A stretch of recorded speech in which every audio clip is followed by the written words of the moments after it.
So last week I had the chance to tour the DT Swiss Americas office in Grand Junction, Colorado, where I got a full walkthrough of their facilities, had some really great conversations with their team, and even went out on an overnighter with their wheels. So I gathered a ton of fun content. So in this video, Brandon, the DT Swiss marketing manager, shares a handful of tips on how to inspect and service your wheels before and during a bike packing trip, as well as some in-field repair considerations. All right, let's do it.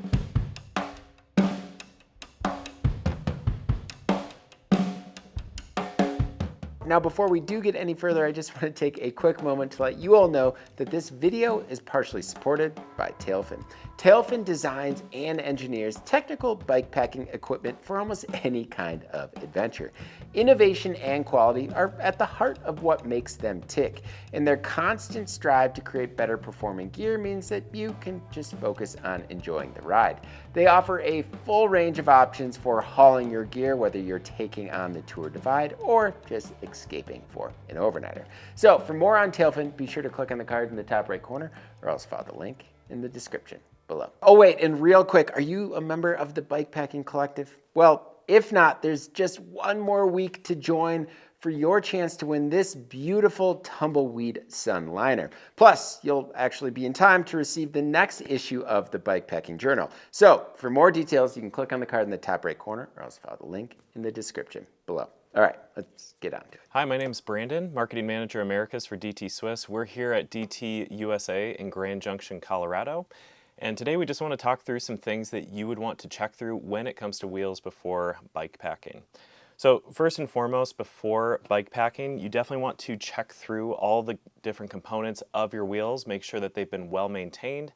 So that includes the rim, the nipples, the spokes, as well as your hub internals. We'll do a little demonstration on how to check and clean your hub internals, do some preventative maintenance on those internals in just a little bit. Before we get to the wheels themselves, one thing we are sensitive to and check through here in Grand Junction, Colorado, where it's very dry, we always check our sealant before we go out riding. A lot of the time what can happen with your sealant, if it's been left for a month, 6 weeks, 7 weeks, that sealant can actually dry up over time. So if you don't check your sealant before you go out riding, you may be riding with something that's not going to plug a puncture. So definitely check through your sealant before you go out riding. Another point to consider is the max system weight of your wheel set. And when we talk about max system weight, that is the rider plus the bike plus any packs that you are putting on the bike. It's important to know the max system weight because if you overload your bike, you might be putting additional strain on the bike or on the wheels. At DT Swiss, all of our gravel wheel sets are weight graded for 130 kilograms or 285 pounds. So for me, when I think about my bike, plus my weight, that comes out to approximately 200 pounds, I have an additional 85 pounds to work with. But definitely think about that max system weight and the amount of strain you plan to put on your bike and the wheel set. So the other point to consider with spokes is you'll have straight pull and you'll have J-bend. A couple of the examples that I have here, and I'm going to grab the Alpine 3 spoke. At the very end, where the spoke interfaces with the hub, you'll see that there's a bend, and then the spoke head faces outward. This is a J-bend spoke. What we'll often do is actually increase material or leave more material at that spoke head where that J-bend is to make sure that we have a strong interface between that spoke and the hub itself. We also have straight pull, so instead of seeing a bend at the spoke, you would just see that spoke head facing upward straight pull. So as you're planning out your next bike packing adventure, think about the amount of time you'll be out riding. Think about the rigor of the ride or how strenuous that ride is going to be on your wheels. If you believe that you're going to have a more strenuous ride, one that's going to put a lot of burden onto the parts of your bicycle, you may want to think about bringing 1 to 3 extra spokes just in case something happens while you're out riding. As you're riding, if a spoke does break, make sure that you have the right spokes with you. Make sure that you know the length that you'll need for those spokes. And if you have a straight pull hub, you should be able to thread that straight pull spoke through the hub, and then lace that to an external nipple. Now with the GRC 1100s, whether that's the 50 millimeter or the 30 millimeter, these feature internal nipples.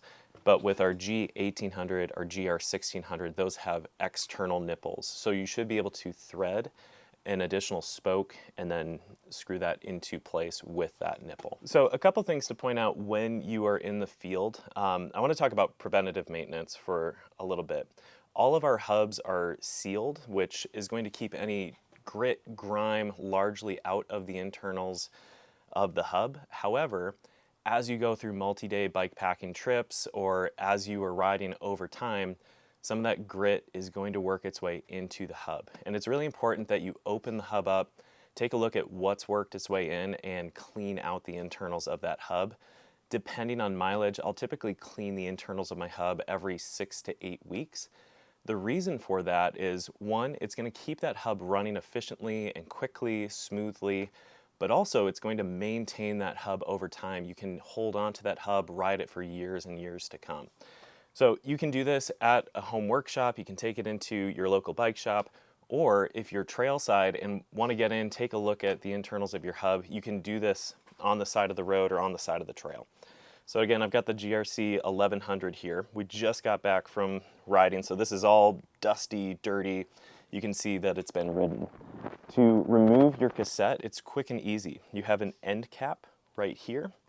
In order to remove that cassette, you're just going to pull up on that end cap, and once it's disengaged, you can lift that cassette directly off of the hub. So again, quick and easy. You just lift that end cap. It's still in there. The driver body is still inside the cassette. And then what you'll see once you've opened up that hub, at least for DT Swiss, you'll have a spring as well as star ratchets and a spacer sleeve. Now with the GRC 1100 die cut, this is one of our EXP hubs. So you actually have a mounted star ratchet internal to that hub. The reason why we have the EXP system is this was the system that allowed us to take the star ratchet design, but also lower weight for the wheel itself. So as you look into the internal of the hub, you'll see that there's some dust, there's some dirt, there's some grit inside the hub already just from going out and bike packing. All of this dirt can wear down the internals of your hub over time. What you can do as your trail side, once you've removed that cassette, with a cleaning rag, you can wipe out any grit or grime pretty simply and easily. Try to get the star ratchets, the internals, as clean and shiny as possible. Now, in a shop, I would use a clear cleaning solution and alcohol just to get all of that grit and grime off of the internals of that hub. So there's one star ratchet. Then I'm going to take that cleaning rag and all of this dirt, all of this grit that we see here, I'm just going to clean that out. Then I'm going to remove this spacer sleeve. You'll see that there's some grease here, and some of that dirt and grit has worked its way into that grease. Clean that off. So make sure that that's clean, shiny. And again, I'm going to work down in here, get to that mounted star ratchet internal to the hub. So already it's looking a lot cleaner, and again, that's going to ensure that there's no dirt, grit, dust, anything that's going to wear down those pieces over time. Again, I do this every 6 to 8 weeks. This is something you can do at your at-home shop or as your trailside, as you're out bike packing. Now, once I've cleaned all of this out, you don't want to put the pieces back together dry. You do want to use a grease. At DT Swiss, we use what we call special grease. And all you want to do is apply a very thin film or a glaze of that grease to the teeth of that star ratchet. So I'll go ahead and apply some of that.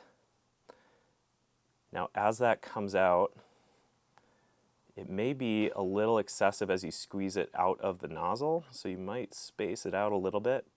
And it is completely okay if your hands don't have any dirt or grime to then just rub that into the teeth. You want to do that on both star ratchets. So I have a thin glaze film on that star ratchet. I'm going to set that aside. And then I'll go to that mounted star ratchet, do the same exact process. Just apply some special grease.